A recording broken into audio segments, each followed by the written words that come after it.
పింఛం విప్పిన నెమలికి మల్లె తొలకరి జల్లుల మేఘం మల్లె అలజడి హృదయం మాడిన కూచిపూడి రంగుల దిద్దిన బొమ్మకు మల్లె కవితలు వద్దిన పుస్తకమల్లె సంతోషంలో ముద్దుగయ్య పాడి ఆరారు ఋతువుల అందం ఒకటిగా కలిపి వింతలు ఏడు పక్కకు జరిపే కొత్తగా పుస్తలు తొక్కిన ఉయ్యాల విందం అమ్మమ్మో తాండవమాడే కృష్ణుడి నుండి వేణువ గానం తీయగ పండి రాధకు ప్రాణం ఉప్పొంగే ఆనందం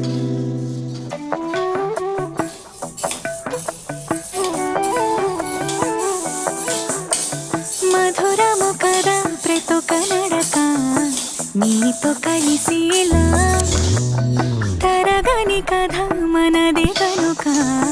మనసు మురిసినిలా ఉసురే